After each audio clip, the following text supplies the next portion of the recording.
Hello everyone, मैं आभा आपकी gardener दोस्त। Welcome back to my channel. तो फ्रेंड्स, आज मैं एक इंफॉर्मेटिव वीडियो लेकर आई हूँ और आज मैं एक ऐसी फर्टिलाइज़र की बात कर रही हूँ जो कि मतलब फास्फोरस रिच फर्टिलाइज़र होते हैं। तो सबसे पहले मैं ये बताना चाहती हूँ, मैंने आपको कुछ दिन पहले एक सॉल्यूशन बनाया था डीकम्पोज़र का, जिसकी वीडियो मैंने डाली हुई थी। उसमें मैंने एक लास्ट में एक टॉपिक की चर्चा करी हुई थी जिसे बोलते हैं प्रोम। तो मैंने बताया था कि मैं बहुत ही जल्दी प्रोम फर्टिलाइज़र बनाने वाली हूँ जो कि फास्फोरस रिच होती है। तो उस वीडियो को बनाने से पहले, जैसे प्रोम किससे बनता है, क्या है ये, इसके बेनिफिट क्या होते हैं, उसके पहले मैं ये बताना चाहती हूँ कि प्रोम होता क्या है। तो सबसे पहले ये बताती हूँ मैं आपको डीएपी के बारे में। तो डीएपी का फुल फॉर्म ये केमिकल फर्टिलाइज़र होता है और इसे बोला जाता है डाई अमोनियम फास्फेट, जिसमें कि हमारा नाइट्रोजन 18% होता है और फास्फोरस 46% होता है। और उसी की एक आजकल गवर्नमेंट ने तोड़ निकाली हुई है प्रोम। प्रोम का फुल फॉर्म होता है फास्फोरस रिच ऑर्गेनिक मैन्यूर। तो ये कैसे बनता है फ्रेंड्स, मैं ये आपको बताती हूँ आपको कि ये जो होता है फुल ऑर्गेनिक होता है। ऑर्गेनिक मैन्यूर के साथ बनाया जाता है, केमिकल नहीं होता है ये। जैसे काऊ डंग हो गया और कुछ भी सूखे पत्ते हो गए उसके साथ। और इसका जो मेन इंग्रेडिएंट्स रहता है रॉक फास्फेट होता है। और रॉक फास्फेट ये क्या होता है पहले मैं ये भी बता देती हूँ। रॉक फास्फेट जो हमारी चट्टानें होती है ना, बड़ी बड़ी चट्टानें होती है, वहाँ पर जो चट्टानों का जो पाउडर फॉर्म बनाया जाता है उसे रॉक फास्फेट बोलते हैं। और अगर केमिकल में जाएंगे तो इसे सिंगल सुपर फास्फेट भी आता है, और ऑर्गेनिक में जाएंगे तो रॉक फास्फेट। कहाँ मिलता है हमारे इंडिया में, ये भी मैं आपको बताती हूँ कि ये जो रॉक फास्फेट है हमारे इंडिया में राजस्थान और मध्य प्रदेश, ये दो एरिया में हमको मतलब इजीली अवेलेबल हो जाते हैं। अगर आप ऑनलाइन में जाना चाहेंगे तो आपको फ्लिपकार्ट, अमेजॉन, यहाँ में भी सभी मिल जाते हैं। लेकिन इसका जो प्राइस होता है रॉक फास्फेट का, वो लगभग 3 से 5 रुपये किलो में आपको राजस्थान और मध्य प्रदेश वाले एरिया पे मिल जाते हैं। और ये मैंने बता दिया कि प्रोम को मतलब ये रॉक फास्फेट और जो हमारे काऊ डंग होती हैं, गोबर की खाद होती है, इसके साथ जैविक अपघटन कराकर प्रोम बनाया जाता है। तो आज मैं आपको ये बताऊंगी कि डीएपी यूज़ करने से हमको क्या क्या नुकसान होते हैं और प्रोम यूज़ करने से क्या क्या फ़ायदे होते हैं। तो प्रोम जो होता है वो फुल ऑर्गेनिक मैटर होता है और इसको सबसे पहले हमारे जो गवर्नमेंट में जून 2012 में फर्टिलाइज़र की श्रेणी में लाया हुआ था प्रोम को। और जो हमारे किसान भाई होते हैं, जहाँ पर हम बड़ी बड़ी मतलब खेतों में इसका यूज़ होता है फसल की जड़ों का विकास करने के लिए, तो इसके नाम मतलब इससे प्रोम बनाया जाता है ना। और सबसे पहले मैं कंपैरिजन करूँगी डीएपी और प्रोम में। तो सबसे फर्स्ट कंपैरिजन मैं डीएपी का करती हूँ कि डीएपी जो होता है उसमें जो फास्फोरस की मात्रा होती है 46% होती है और नाइट्रोजन होते हैं वो 18% होता है, और ये केमिकल में होता है। और जो हमारा प्रोम होता है, प्रोम में हमारे जो फास्फोरस की जो मात्रा होती है 8 से 10% रहती है, कम होती है, 10% रहती है। लेकिन जो हमारे सॉइल जो होते हैं उसको ये मतलब पूरे मतलब परसेंट में मिलती है। डीएपी जो होता है उसमें 46% के करीबन फास्फोरस होता है, लेकिन उसमें 30 या फिर 20 और 30 के रेशियो में डीएपी जो होते हैं उसमें 46% तक का फास्फोरस पाया जाता है। लेकिन ये हमारी सॉइल जो होती है ना उसको इतनी ज़्यादा सख्त करती है, उसकी जो न्यूट्रिएंट्स जो वैल्यू होती है उसको कम करती जाती है। और उसमें जो सॉइल की मतलब सॉइल में उसका जो परसेंटेज होता है वो लगभग 20% ही मिल पाता है हमारे प्लांट को।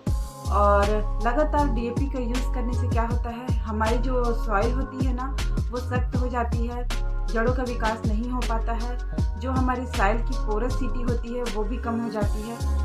और इसका इसका जो मिलने का क्वांटिटी मतलब 20% के ही रहता है। और नाइट्रोजन क्या होता है, 18% होता है। नाइट्रोजन जो हमारे जो प्लांट होते हैं उसको ग्रीनरी देते हैं, ग्रो करते हैं, सिर्फ नाइट्रोजन और फास्फोरस डीएपी से मिलता है। लेकिन जो प्रोम होता है वो ऑर्गेनिक रिच मैन्योर होता है और इसका जो कंपोजिशन होता है गोबर की खाद के साथ रॉक फॉस्फेट से जैविक अपघटन कराया जाता है।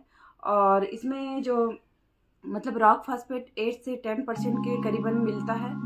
और उसके साथ साथ आप अच्छे से सुनिएगा, उसके साथ साथ आपको उसमें कैल्शियम मिलेंगे, जिंक मिलेगी और जो हमारे प्लांट को सबसे ज़्यादा ज़रूरत होती है फ्रूटिंग के लिए कार्बन की मात्रा इसमें 2% रहती है। नाइट्रोजन भी इसमें जो हम गोबर की खाद का यूज़ करते हैं या फिर फ्रेश गोबर यूज़ करते हैं उसमें जो माइक्रोन्यूट्रिएंट्स होते हैं गोबर की खाद में नाइट्रोजन होता है, कैल्शियम होता है, जिंक होता है और स्पेशली जो कैल्शियम होते हैं ये सभी मात्रा में हमें मतलब 3% 5% ऐसे के रेशियो में हमारे जितने भी न्यूट्रिएंट्स जो हमारे सॉइल को नेसेसरी होती है वो सभी हमको आसानी से मिल जाते हैं।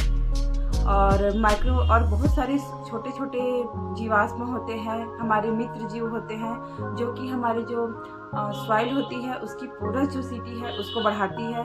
हमारा सॉइल काफ़ी भुरभुरा हो जाता है और भुरभुरा होने के साथ साथ उसमें जो ऑक्सीजन लेवल जो होता है प्लांट का वो बहुत ही अच्छा होता है। जड़ों का विकास होता है, जड़ों का विकास अगर हमारा अच्छा होगा तो जो प्लांट की जो फ्रूटिंग होती है वो बहुत अच्छी होती है, लीव्स होती है, इंसेक्ट से लड़ने की क्षमता बहुत अच्छी हो जाती है फास्फोरस से। सभी चीज़ों में मतलब फास्फोरस की ज़रूरत पड़ती है। तो मैंने बताया आपको ये डिफरेंस। और सेकंड डिफरेंस जो होता है वो डीएपी बायो उसका जो वेसिबिलिटी है वो मैं आपको बता रही हूँ। ये वाटर सॉल्युबल होते हैं। डीएपी जो होते हैं वो वाटर सॉल्युबल होते हैं। जितने भी हमारे जो केमिकल फर्टिलाइज़र होते हैं ना वो सभी वाटर सॉल्युबल होते हैं।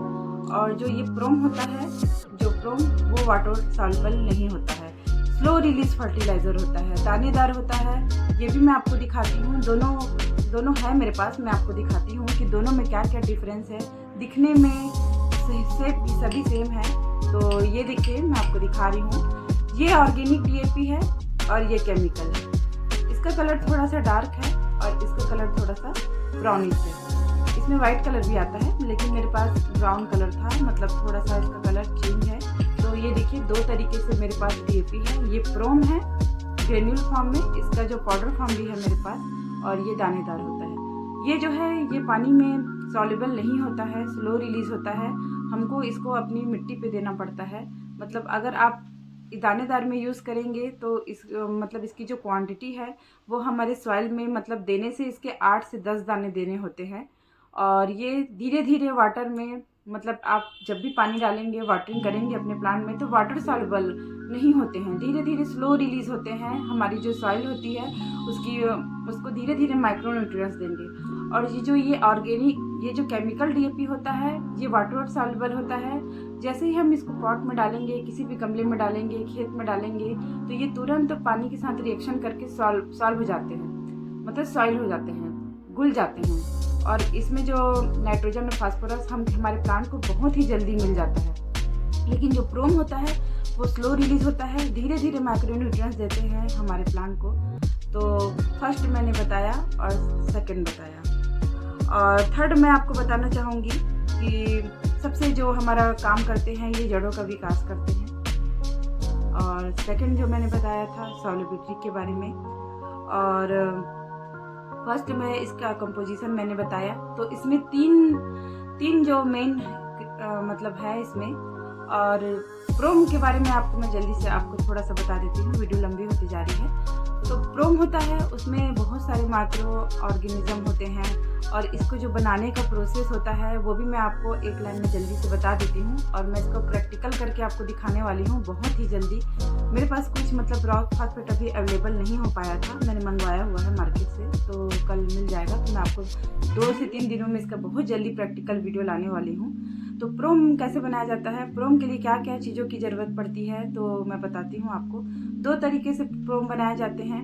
तो फर्स्ट जो इसमें नेसेसरी होती है जैसे आप 100 किलो में बनाना चाह रहे हैं, 50 किलो में बनाना चाह रहे हैं, तो सबसे फर्स्ट जो इसका मतलब इंग्रेडिएंट्स होता है गोबर की खाद। अगर आपके पास खाद नहीं है गोबर की तो आप फ्रेश गोबर ले सकते हैं 1 वीक का, 15 डेज का आपके पास, लेकिन गोबर की खाद कंपलसरी है, अवेलेबल होना चाहिए। सेकंड इंग्रेडिएंट्स होते हैं रॉक फास्फेट। रॉक फास्फेट अगर आपको ऑर्गेनिक मिल गया है तो बहुत अच्छा है, फास्फोरस बहुत अच्छा होता है इसमें। और अगर आपके पास रॉक फास्फेट अवेलेबल नहीं है तो आप बोन मिल का यूज़ कर सकते हैं। बोन मिल तो आपको हर एग्रीकल्चर शॉप में मिल जाएगी, तो बोन मिल का आप यूज़ कर सकते हैं। बोन मिल में भी 46% के करीबन इसमें फास्फोरस होती है, लेकिन कई लोग इसका यूज़ नहीं करना चाहते क्योंकि थोड़ा सा नॉन वेज रहता है, वो हड्डियों के चूरा होता है। तो आप फर्स्ट गोबर ले सकते हैं या फिर गोबर की खाद। सेकंड में आप ले सकते हैं rock phosphate, organic rock phosphate या फिर बोन मिल। और इसका जो थर्ड इंग्रेडिएंट्स रहता है वेस्ट डिकम्पोज़र, जिसका वीडियो मैंने लिक्विड सॉल्यूशन रेडी किया था, उसको मैंने आपको दिखाया हुआ है कि वेस्ट डिकम्पोज़र को कैसे एक्टिव किया जाता है। तो इसकी थर्ड इंग्रेडिएंट्स ये होती है। और चौथा जो इंग्रेडिएंट्स होता है, हमारे गार्डन के सूखे पत्ते आपको कहीं भी मिल जाते हैं, कोई भी सूखे पत्ते होने चाहिए, या फिर फसल जो होती है जो हम काटते हैं उसका अवशेष भी होना चाहिए। आपके गार्डन में ड्राई लीफ हैं, सूखे हैं, वो चाहिए होता है। तो इतना इंग्रेडिएंट्स चाहिए होता है इसके लिए। तो कैसे बनाना है मैं आपको बताती हूँ। मैं आपको 10 kg के हिसाब से बताऊँगी। अगर आपके पास 10 kg गोबर हो फ्रेश तो आप ले सकते हैं 1 वीक का। और 10 kg के करीबन आपको रॉक फास्फेट लेना है, और आपको लगभग 1 लीटर के करीबन इसमें वेस्ट डिकम्पोज़र लेना है, जो मैंने बताया था। इफ़को कंपनी का बायो डिकम्पोज़र आता है। अगर ये नहीं है तो आप पीएसबी भी ले सकते हैं। और पीएसबी क्या होता है ये भी बताती हूँ। पीएसबी होता है फास्फोरस को मतलब इंक्रीज़ करना, एक्टिव करना, मतलब फास्फोरस को गलाने का काम करते हैं, ये पीएसबी बोला जाता है। पीएसबी इसको मतलब किसान भाई लोग यूज़ करते हैं। अगर ये नहीं है तो स्किप कर सकते हैं, आप वेस्ट डिकम्पोज़र का यूज़ कर सकते हैं। इसके बिना ये मतलब बन ही नहीं सकता। ये आप लीजिएगा। और कैसे बनाना है आपको ये भी बताती हूँ। तो सबसे पहले आपको जिस भी आप बकेट में बना रहे हैं या फिर किसी भी बाल्टी पे हो गया या फिर किसी में भी बनाना है, आप उसको एक लेयर गोबर ले लीजिएगा। एक लेयर आप गोबर ऐसे बिछा दीजिएगा, फर्स्ट लेयर। उसके बाद आप सेकेंड लेयर जो है सूखे पत्ते डाल दीजिए या फिर फसलों का अवशेष डाल दीजिए, 1 लेयर। थर्ड जो लेयर होता है उसमें आप पूरा रॉक फास्फेट डाल दीजिए और कुछ हिस्सा गोबर की बचा के रखिए ताकि आप उसके ऊपर से पूरा उसे कवर सके। तो एक तह बनाना है गोबर का। और सेकंड जो तह होता है, सेकंड जो लेयर होता है वो सूखी पत्ती का, और थर्ड जो लेयर होता है वो आपको रॉक फास्फेट या फिर बोन मिल, दोनों में से आपको एक लेना है। उसके बाद आप जो वेस्ट डिकम्पोज़र का सॉल्यूशन बनाएंगे उसको आप ऊपर से पूरा तह कर दीजिए, मतलब उसे नमी बना के रख दीजिए, मतलब घोल को आप ऊपर से पूरा स्प्रे कर दीजिए और उसको उस बकेट को आप ढक दीजिए। अगर आप फ्रेश गोबर ले रहे हैं तो ये जो मैन्योर है आपका 30 से 35 दिन में रेडी हो जाएगा। अगर आपके पास गोबर जो है अवेलेबल नहीं होता है तो आप गोबर की खाद भी ले सकते हैं। सेम प्रोसेस रहेगा। गोबर की खाद जो है उसमें अगर आप करते हैं तो ये जो मैन्योर है वो आपका लगभग 1 वीक में ही रेडी हो जाएगा। तो इस प्रकार से फ्रेंड मैंने आपको बताया कि डीएपी और प्रोम में क्या डिफरेंस होता है। और ऑर्गेनिक चीज़ों का यूज़ करिए फ्रेंड्स, बहुत ज़रूरी होता है। आजकल यूरिया और डीएपी का इतना ज़्यादा हमारे मतलब एग्रीकल्चर में यूज़ होने लगा है कि जो हमारी जो फसलों की जो गुणवत्ता है वो कम होती गई है, और यूरिया तो बहुत ही नुकसान करता है। तो ऐसी चीज़ों का यूज़ बिल्कुल भी मत करिए। और ऑर्गेनिक में अगर जाते हैं तो थोड़ा सा हमको कॉस्टली पड़ता है, लेकिन हमारे हेल्थ के लिए बहुत ज़्यादा बेनिफिट होता है। तो मैं जो प्रोम बनाने वाली हूँ मैं अपने गार्डन के लिए यूज़ करने वाली हूँ उसको। तो मैं अपने गार्डन में जितने भी, स्पेशली मेरे पास अडेनियम के प्लांट हैं जिनको फास्फोरस की बहुत ज़्यादा ज़रूरत होती है, तो मैं उसके लिए स्पेशली ये प्रोम को बनाना चाहती हूँ। और इसका रिज़ल्ट भी मैं आपको प्रैक्टिकल करके दिखाऊंगी कि किस टाइप से इसका रिज़ल्ट होता है। तो जल्दी ही ये वीडियो आ जाएगा और आपको समझ में आ गया होगा। अगर आपको कुछ भी डाउट होगा डीएपी और प्रोम में तो मुझे इस कमेंट बॉक्स में ज़रूर बताइएगा। मैं जहाँ तक हो सके मैं आपको जो क्वेश्चन का आंसर दूंगी और प्रैक्टिकल करके भी दिखाऊंगी कि दोनों का क्या क्या वैल्यू होता है। और प्रोम के साथ ये होता है कि प्रोम जो होता है बहुत ही अच्छा मैन्योर होता है, फास्फोरस रिच होता है, हमारे प्लांट और हमारी जो सॉइल होती है उसको पोरिसिटी को बढ़ाता है, इंक्रीज़ करता है और पूरा प्योर ऑर्गेनिक होता है। डीएपी का तोड़ है ये प्रोम। आजकल जो हमारे एग्रीकल्चर में प्रोम का यूज़ बहुत अच्छी तरीके से हो रहा है। तो बस फ्रेंड, वीडियो बहुत लंबी हो गई है तो यहीं पे आज अपनी वीडियो को मैं ख़त्म कर रही हूँ। तो वीडियो कैसे लगा कमेंट्स बॉक्स पे ज़रूर बताइएगा। अगर मेरे चैनल पर पहली बार होंगे तो मेरे चैनल को सब्सक्राइब कर दीजिएगा, लाइक कर दीजिएगा और बेल आइकन को जरूर प्रेस करिएगा। तो मिलते हैं नेक्स्ट डे नेक्स्ट टॉपिक के साथ। तब तक के लिए बाय एंड हैप्पी गार्डनिंग।